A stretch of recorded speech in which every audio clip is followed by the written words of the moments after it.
सद्गुरूंना आम्हाला सांगावं लागलं की जर तुम्हाला कृती, कार्य, भावना आणि त्याचे परिणाम ह्याचे जर संतुलन साधायचं असेल तर तुम्हाला त्याची सुरुवात कशी निघायची आहे? विचारांमध्ये संतुलन आणायचं. तुम्ही जेव्हा विचारांमध्ये संतुलन आणाल ना तेव्हा तुमच्या कृतीमध्ये, तुमच्या भावनेमध्ये आणि परिणामामध्ये आपोआप काही संतुलन येईल. पहिलं व्यसन जर घालायचे असेल ना ती विचारांना घाला. तुमच्या डोक्यात जे विचार येते ना त्या विचारांवरच नियंत्रण निर्माण करा आणि ती विचार संतुलित करा. बघा, तुम्हाला लग्न करायचंय, पळून जाऊन पण होऊ शकतं आणि घरच्यांची संमतीने पण होऊ शकतं. संमती मिळवण्यासाठी तुम्हाला प्रचंड संघर्षातून पण जावं लागू शकतं. अगदी जीव घेण्या संघर्षातून पण जावं लागू शकतं. तुमच्यावर जीव येणं हल्ला पण होऊ शकतो, तेवढा विरोध बी होऊ शकतो. पण त्या विरोधाची तयारी जर तुम्ही ठेवली तर कधी कधी सहज त्या गोष्टी साध्य होतात. पण तुमचा संकल्प पाहिजे सत्याच्या मार्गाने. तुम्ही जर गेला तर आनंद असतो. ह्याच्यामध्ये संतुलन जर साधायचं असेल तुम्ही सुरुवात विचारांपासून करा. तुमचे विचार शुद्ध झाले एकदा की तुमचे, आज आपण वेलनेस मधून काय करतो, आपले विचार काय करतो, शुद्ध करतो. आणि हे विचार जर शुद्ध झाले तर तुमची कृती सुद्धा काय होणार आहे, शुद्ध होणार आहे.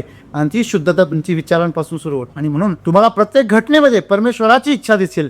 जर तुम्ही अशा प्रकारचं जीवन जगलात तर त्यासाठी तुम्हाला तुमचे विचार जे आहेत ते संतुलित करणं गरजेचं आहे आणि ती त्या चांगल्या परिणामांकडे जाण्याची पहिली पायरी.